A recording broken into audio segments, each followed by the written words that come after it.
ನಾನು ಪೌರಕಾರ್ಮಿಕ ದಿನಾಚರಣೆಗೆ ವೇದಿಕೆಯ ಕಾರ್ಯಕ್ರಮಕ್ಕೆ ಬರಬೇಕಾಗಿತ್ತು. ಅನಿವಾರ್ಯ ಕಾರಣಗಳಿಂದಾಗಿ ಮತ್ತು ಕೆಲವು ರಾಜಕೀಯ ಕಾರಣಗಳಿಂದಾಗಿ ಆ ವೇದಿಕೆಗೆ ಬರಲಿಕ್ಕೆ ಸಾಧ್ಯ ಆಗಿರಲಿಲ್ಲ. ಆದರೆ ನಾನು ಒಂದು ಹೊಸ ವಿಚಾರವನ್ನು ನಿಮ್ಮ ಮುಂದೆ ಒಂದು ಚರ್ಚೆ ಮಾಡಲಿಕ್ಕೆ ಬಯಸ್ತೀನಿ. ಏನಂತಂದರೆ, ನಾವೇನೀಗ ಪೌರ ಕಾರ್ಮಿಕರು ಅನ್ನತಕ್ಕಂಥ ಒಂದು ಶಬ್ದ, ಒಂದು ಹೆಸರಿನಲ್ಲಿ ನಾವು ಕೆಲಸವನ್ನು ಮಾಡ್ತಾಯಿದ್ದೀವಿ. ಈ ಪೌರ ಕಾರ್ಮಿಕ ಅಂತಕ್ಕಂಥದ್ದು ಎಗೈನ್ ಮತ್ತೆ ನಮ್ಮನ್ನು ಜೀತಗಾರಿಕೆಗೆ ಎಳ್ಕೊಂಡು ಹೋಗ್ತಕ್ಕಂಥ ಒಂದು ಕೆಲಸನೇ ಆಗ್ತಾಯಿದೆ. ನಾವು ಪೌರ ಕಾರ್ಮಿಕರ ಇಲ್ಲ ಪೌರ ರಕ್ಷಕರ ಅಥವಾ ನಗರ ಕಾರ್ಮಿಕರ ಅಥವಾ ನಗರ ರಕ್ಷಕರ ಅಂತಕ್ಕಂಥದ್ದನ್ನ ಯೋಚನೆ ಮಾಡಬೇಕಾಗಿದೆ. ಈಗ ಒಬ್ಬ ಆರಕ್ಷಕ ಒಬ್ಬ ಪೊಲೀಸ್ ಕೆಲಸ ಮಾಡ್ತಾನೆ. ಪೊಲೀಸ್ ಕೆಲಸ ಮಾಡ್ತಕ್ಕಂಥ ಆರಕ್ಷಕನನ್ನು ಆರಕ್ಷಕ ಅಂತಂದ್ರೆ ಒಂದು ಪಟ್ಟಣವನ್ನು ರಕ್ಷಣೆ ಮಾಡ್ತಾರಂತ. ಪಟ್ಟಣವನ್ನು ರಕ್ಷಣೆ ಮಾಡ್ತಾ ಇರ್ತಕ್ಕಂಥದ್ದು ಪೊಲೀಸರಿಗಿಂತ ಮುಖ್ಯವಾಗಿ, ಸೈನಿಕ್ಕಿಂತ ಮುಖ್ಯವಾಗಿ ಪೌರ ಕಾರ್ಮಿಕರನ್ನು ರಕ್ಷಣೆ ಮಾಡ್ತಾ ಇರೋದು. ಯಾಕಂದರೆ ನಗರದಲ್ಲಿ ಯಾವುದೇ ಒಂದು ಕಾಯಿಲೆ ಬಂತಂದರೆ ಆ ಕಾಯಿಲೆ ಎಂಟರಾಗದೇ ಇದ್ದಂಗೆ ನಗರವನ್ನು ಸ್ವಚ್ಛವಾಗಿಡ್ತಕ್ಕಂಥದ್ದು, ನಗರವನ್ನು ಸ್ವಚ್ಛವಾಗಿಡ್ತಾರೆ, ನಗರದ ಎಲ್ಲ ಪ್ರಜೆಗಳನ್ನು ಸ್ವಚ್ಛವಾಗಿಡ್ತಾ ಇರ್ತಕ್ಕಂಥವ್ರು ನಮ್ಮ ನೌಕರ ಬಂದವರು. ಸೊ ಅದರಿಂದ ಇವತ್ತೇನು ನಾವೆಲ್ಲರೂ ಕೂಡ ಯಾರಿಟ್ಟರು ಅಂತ ಗೊತ್ತಿಲ್ಲ, ಹೆಸರು ಪೌರ ಕಾರ್ಮಿಕ ಅಂತ ಇಟ್ಬಿಟ್ಟಿದ್ದಾರೆ. ಮಾತಾಡ್ತಾರೆ ಪೌರ ಕಾರ್ಮಿಕ ಅಂತಂದ್ರೆ ಯಾರು? ಅವ್ರು ಕೆಲಸ ಮಾಡ್ತಕ್ಕಂಥದ್ದು ದುಡಿಯೋ ವರ್ಗ, ಕೂಲಿ ಆಳು, ಜೀತದಾಳು ಅಂತಕ್ಕಂಥದ್ದನ್ನೇ ಬಿಂಬಿಸುತ್ತೆ. ಅದು ಬೇರೆ ಏನೂ ಬಿಂಬಿಸಲ್ಲ. ಸೊ ಅದರಿಂದಾಗಿ ಇದಕ್ಕೊಂದು ಹೊಸ ವ್ಯಾಖ್ಯಾನವನ್ನು ತರಬೇಕಾಗಿದೆ. ಅದು ತರ್ತಕ್ಕಂಥದ್ದು ನಮ್ಮ ನಿಮ್ಮ ನಡುವೆ ಇರ್ತಕ್ಕಂಥ ಕೆಲಸ ಅಲ್ಲ. ಅದು ಒಂದು ವಿಚಾರ ಚರ್ಚೆ ಆದಾಗ ಅದು ಬೇಕಾದಷ್ಟು ಕಡೆ ಅದು ಕಲ್ಕುತ್ತೆ ಮತ್ತು ಅದು ಬೇರೆ ರೀತಿಯ ಟೇಕ್ ಆಫ್ ತಗೊಂಡಾಗ ಹೆಸರು ಬದಲಾವಣೆ ಆಗ್ತಕ್ಕಂಥ ಒಂದು ಚಾರಿತ್ರಿಕ ಐತಿಹಾಸಿಕ ಬದಲಾವಣೆಗೆ ನಾವೆಲ್ಲ ಕಾರಣ ಆಗೋಣ ಮತ್ತು ಮಾಡೋಣ. ನಾವು ಅದನ್ನು ಏನು ಮಾಡಬೇಕು ಅಂತ ಡಿಸೈಡ್ ಮಾಡಿದ್ವಿ. ಅದ್ರ ಜೊತೆಗೆ ತಮಗೆಲ್ಲ ಗೊತ್ತಿದೆ, ನಾನು 20 ವರ್ಷದಿಂದ ನಿರಂತರವಾಗಿ ಜ್ಯೋತಿಬಾ ಫುಲೆ ಅವರ ಹೆಸರನ್ನು ಒಂದು ಕಾರ್ಯಕ್ರಮವನ್ನು ಮಾಡ್ಕೊಂಡು ಬರ್ತಾ ಇದ್ದೀನಿ. ಇದನ್ನು ನಾನು 20 ವರ್ಷದಿಂದ ಸಾಕ್ಷರ ಲೋಕದ ಶಿರೋಮಣಿ, ಸಾಕ್ಷರತೆಯ ಶಿಖರ, ಅಕ್ಷರ ಜಗತ್ತಿನ ಆಶಾಕಿರಣ, ಅಕ್ಷರ ಲೋಕದ ಅಸ್ಮಿತೆ, ಇಂಥ ಹೆಸರುಗಳಲ್ಲಿ 20 ವರ್ಷಗಳಿಂದ ನಾನು ಈ ಸಾವಿತ್ರಿಬಾಯಿ ಫುಲೆ ಮತ್ತು ಜ್ಯೋತಿಬಾ ಫುಲೆ ಅವರ ಕಾರ್ಯಕ್ರಮವನ್ನು ಮಾಡ್ಬೋದು. ಯಾರು ಜ್ಯೋತಿಬಾ ಫುಲೆ ಅವರು?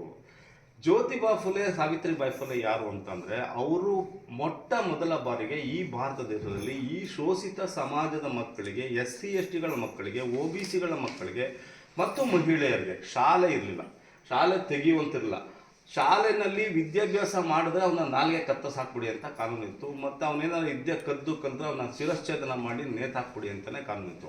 ಅಂಥ ಕ್ರೂರವಾದಂಥ ಕಾನೂನಿಗೆ ವಿರುದ್ಧವಾಗಿ 1848 ಜನವರಿ 1ನೇ ತಾರೀಕು ಮಹಾರಾಷ್ಟ್ರ ರಾಜ್ಯದಲ್ಲಿ ಪೂನಾ ನಗರದ ಬುಧವಾರಪೇಟೆಯ ಬಿಡೇವಾಡ ಅನ್ನೋ ಗ್ರಾಮದಲ್ಲಿ ಒಂದು ಶಾಲೆ ತೆಗಿತಾರೆ.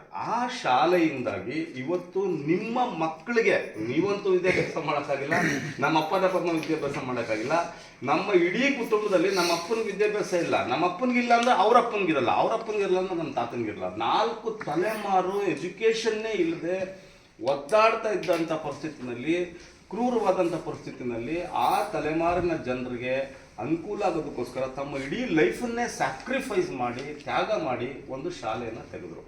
ಆ ಶಾಲೆಯಿಂದಾಗಿ ಬಾಬಾ ಸಾಹೇಬ್ ಡಾಕ್ಟರ್ ಅಂಬೇಡ್ಕರ್ಗೆ ವಿದ್ಯಾಭ್ಯಾಸ ಸಿಗಂಗಾಗಿದ್ದು, ಅವರು ಇಡೀ ಜಗತ್ತಿನ ಶ್ರೇಷ್ಠ ಸಂವಿಧಾನವನ್ನು ಬರೆಯಬೇಕಾಗಿದ್ದು.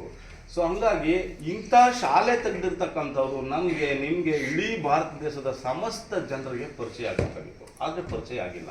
ಅದು ಯಾಕಾಗಿಲ್ಲ ಅಂತಂದರೆ, ಅವರು ಹಿಂದುಳಿದ ಜಾತಿಯ, ಫೂಲ್ ಮಾಲಿ ಜಾತಿಯ, ಬಡವರ ಮತ್ತು ಬಣಜಿಗ ಜಾತಿಗೆ ಸೇರಿದ ಕಾರಣದಿಂದಾಗಿ ಅವ್ರ ಬಗ್ಗೆ ಒಂದು ಆಳವಾದ ಅಧ್ಯಯನಗಳಾಗಲಿ, ಆಳವಾದಂಥ ನಾವೀಗ ಏನು ಹೇಳ್ತಾ ಇದ್ದೀವಿ ಇಂಥ ವಿಚಾರಗಳಾಗಲಿ ಬಂದಿರಲಿಲ್ಲ. ಸೊ ಅದರಿಂದಾಗಿ ಇವರೆಲ್ಲ ಮಹೋನ್ನತವಾದಂಥ ಸಾಧನೆಗಳನ್ನು ತೆಗೆದು ಡಾಕ್ಟರ್ ರಾಧಾಕೃಷ್ಣನ್ ಅವರಿಗೆ ಕಟ್ಬಿಟ್ಟಿದ್ರು.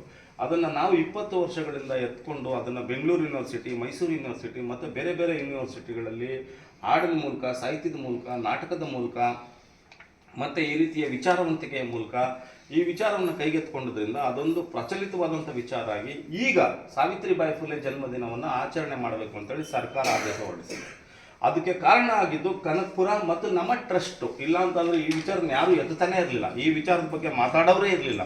ಸೊ ಹಂಗಾಗಿ ಇವ್ರಿಗೆ ಭಾರತ ರತ್ನ ಪ್ರಶಸ್ತಿ ಕೊಡಬೇಕು. ಕಾರಣ ಏನು ಅಂತಂದರೆ, ಶಾಲೆ ಅನ್ನೋದೇ ಗೊತ್ತಿಲ್ಲದೆ ಇರ್ತಕ್ಕಂಥ, ಅಕ್ಷರದ ನೆನಪೇ ಇಲ್ಲದೆ ಇರ್ತಕ್ಕಂಥ ಮಕ್ಕಳಿಗೆ ಶಾಲೆ ತೆಗೆದು ಓದಿಸಿದಾರಲ್ಲ, ಇವ್ರಿಗೆ ಭಾರತ ರತ್ನ ಕೊಡಬೇಕಲ್ವಾ? ಅದನ್ನು ನಾವೆಲ್ಲ ಸೇರಿ ಒತ್ತಾಯ ಮಾಡಬೇಕಲ್ವ? ಆ ಕಾರಣಕ್ಕಾಗಿ ನಾನು ಈ ಕಾರ್ಯಕ್ರಮವನ್ನು ಈ ಸರಿ ಸಾಕ್ಷರತೆಯ ಶಿಖರ ಅಂತ ಹೆಸರಿನಲ್ಲಿ ಕಾರ್ಯಕ್ರಮ ಮಾಡ್ತಿದ್ದೀನಿ. ಈ ಕಾರ್ಯಕ್ರಮಕ್ಕೆ ಪ್ರಮುಖವಾಗಿ ಡಾಕ್ಟರ್ ಬಾಬಾ ಸಾಹೇಬ್ ಅಂಬೇಡ್ಕರ್ ಅವರ ಮೊಮ್ಮಗ ರಾಜರತ್ನ ಅಂಬೇಡ್ಕರ್ ಅವರು ಕನಕಪುರಕ್ಕೆ ಬರ್ತಾ ಇದ್ದಾರೆ. ಡಾಕ್ಟರ್ ರಾಜರತ್ನ ಅಂಬೇಡ್ಕರ್ ಅವರು ಕನಕಪುರಕ್ಕೆ ಬರ್ತಾ ಇದ್ದಾರೆ ಅಂತ ಅಂದಾಗ ನಮ್ಮ ತಾತ ಅಪ್ಪನ ಕಾಲದಲ್ಲಿ ನಾವು ಅಂಬೇಡ್ಕರ್ ಅವ್ರನ್ನ ನೋಡಕ್ಕೆ ಸಾಧ್ಯ ಆಗಿರಲಿಲ್ಲ, ಅವ್ರನ್ನ ಮಾತಾಡ್ಸೋಕ್ಕಾಗಿಲ್ಲ, ಅವ್ರ ಕೈ ಕುಲ್ಕಕ್ಕೆ ಸಾಧ್ಯ ಆಗಿರಲಿಲ್ಲ. ಆದರೆ ಈಗ ಡಾಕ್ಟರ್ ಬಾಬಾ ಸಾಹೇಬ್ ಅಂಬೇಡ್ಕರ್ ಅವರ ವಂಶದ ಕೂಡಿ ಅವರ ಮೊಮ್ಮಗ ಕನಕಪುರಕ್ಕೆ ಬರ್ತಾ ಇರೋದ್ರಿಂದ ನೀವೆಲ್ಲರೂ ಕೂಡ ಈ ಕಾರ್ಯಕ್ರಮಕ್ಕೆ ಬರಬೇಕು. ಮತ್ತು ಈ ಒಂದು ಸರ್ಕಲ್ನಲ್ಲಿ ನಮ್ಮ ಏನು ಬಂಧುಗಳಿದ್ದೀರ, ಏನು ನಮ್ಮ ನೌಕರ ಬಾಂಧವರಿದ್ದೀರ, ನೀವೆಲ್ಲರೂ ಸೇರಿಕೊಂಡು ಬಾಬಾ ಸಾಹೇಬ್ ಅಂಬೇಡ್ಕರ್ ಅವರ ಮೊಮ್ಮಗನಿಗೆ ಒಂದು ಗಾರ್ಲ್ಯಾಂಡ್ ಮಾಡುವಂಥ ವ್ಯವಸ್ಥೆನ ನಾವು ಕಲ್ಪಿಸ್ಕೊಡ್ತೀವಿ. ಅದು ನೀವೆಲ್ಲರೂ ಸೇರಿಕೊಂಡು ಯಾವ ರೀತಿ ಮಾಡ್ತೀರ ಅಂತೇಳಿ ಒಂದು ಪ್ಲ್ಯಾಂಡ್ ಆಗಿ, ತುಂಬ ಯಶಸ್ವಿಯಾದಂಥ ಒಂದು ಪ್ಲ್ಯಾಂಡ್ ಆಗಿ ಒಂದು ಬೊಕ್ಕೆ ಕೊಡೋದ ಅಥವಾ ಒಂದು ಪುಷ್ಪವೃಷ್ಟಿ ಮಾಡೋದ ಏನು ಮಾಡೋದು ಅಂತೇಳಿ ನೀವು ತೀರ್ಮಾನ ಮಾಡಿಕೊಂಡು ನಿಮ್ಮ ಸರ್ಕಲ್ನಲ್ಲಿ ಮಾಡ್ತೀರಾ ಇಲ್ಲ ಅಯ್ಯಪ್ಪ ಸ್ವಾಮಿ ಸರ್ಕಲ್ನಲ್ಲಿ ಮಾಡ್ತೀರಾ ಮಾಡಬೇಕು. ಜೊತೆಗೆ ನಮ್ಮ ಕಾರ್ಯಕ್ರಮಕ್ಕೆ ತಾವೆಲ್ಲರೂ ಬರಬೇಕು ಅಂತೇಳಿ ನಾನು ಡೇಟು ಜನವರಿ 5ನೇ ತಾರೀಕು.